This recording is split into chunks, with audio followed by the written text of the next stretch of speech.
Hi guys! For today's video ay samahan nyo naman akong pumila at i-receive yung pinadala ng isa kong follower. Dahil nga ilang beses na akong kinagat ng pusa namin ay kailangan ko na talagang magpaturok. Diyos mio! Hindi ko na nga din talaga mabilang kung ilang beses niya na akong kinagat at kinalmot. Lahat nga ng tao sa bahay namin ay nakalmot at nakagat niya na. Diyos mio! Kumpleto naman siya sa turok at alaga naman namin siya pero mas mabuti pa din yung nakakasigurado. Ako na nga lang din ang hindi natuturukan ng anti-rabies sa bahay kaya kailangan ko na din talaga. Para kahit magkagatan kami ay okay lang, charis. Dahil nga mahal ang turok sa clinic or sa ospital, syempre dito tayo sa libre kahit napakahaba ng pila. Dito nga yan sa Kaligayahan Health Center dito sa Quezon City. Hanggang 100 nga lang ang tinatanggap nila at cut off na sila. May mga dumarating pa nga na pumipila pa din kahit napakahaba na. Hindi naman ako nabigo dahil nga number 86 pa ako. 5:30 nga ng umaga ako hinatid dito ng asawa ko pero tignan nyo naman number 86 pa din ako. Pagkatapos nga naming pumila at nabigyan na kami ng mga number namin ay kanya-kanya na kaming hanap ng pwesto.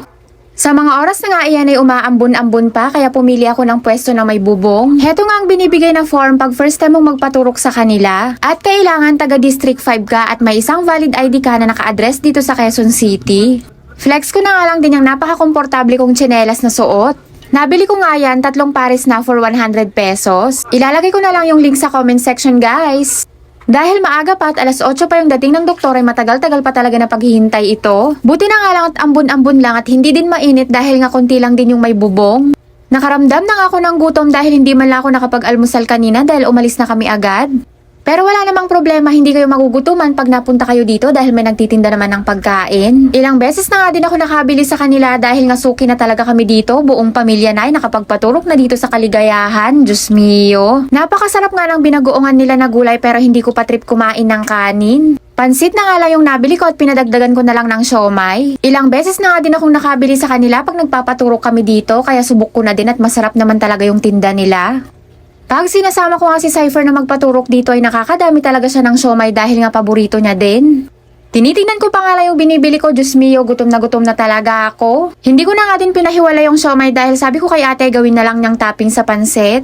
50 pesos nga lahat ang binayaran ko at sulit na yan, mabubusog ka na dyan. Pagkakuha ko nga ng binili ko ay agad na din akong bumalik sa upuan at talagang nagugutom na din ako. Kaya sa mga makakapunta dito okay lang kahit hindi kayo nakapagbaon ng pagkain dahil may mabibilihan naman at masarap din. Habang kumakain nga ako ay naalala ko pala may dala kong tubig kanina na kinuha ko sa ref at hindi pa yun nabubuksan. Tinakpan ko nga muna ng plastic yung pagkain ko at babalikan ko sa pila. Sigurado na iwan ko kanina sa inupuan ko. Diyos mio, napakahirap talaga pag ulyanin ka na. Sayang naman kasi kung hindi ko babalikan at sealed pa yun at bago pa talaga.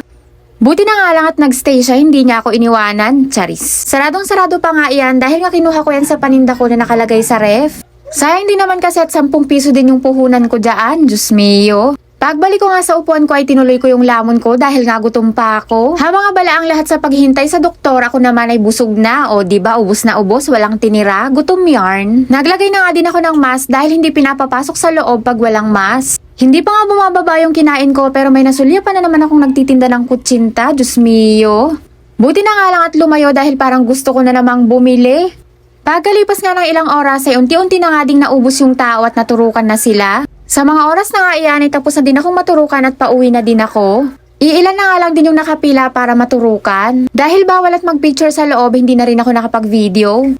Sa mga naghahanap ng libreng paturukan na taga Quezon City at taga District 5, dito lang yan sa Flying V dito sa Kaligayahan.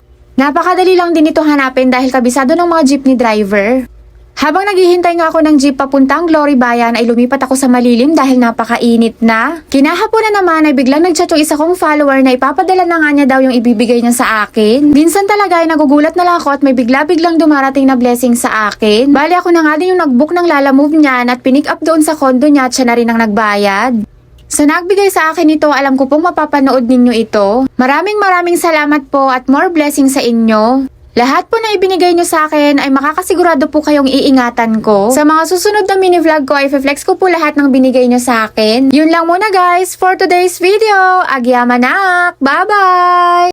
Ma-share ko na nga lang pala sa inyo guys na seller kami ng expanded and perforated, available in stainless and BI. Direct kami sa factory kaya sakto sa presyo at makakasigurado kayong good quality ang marireceive yung item. Pwedeng gamitin ito sa screen door, windows, dryer, speaker, kalkal, motor pipe or tambucho, filter, organizer, cage, commercial at marami pang iba. Available din po ang magpa-laser cutting ng stainless BI at acrylic. Pwede din po mag-order ng plain sheet, metal at acrylic.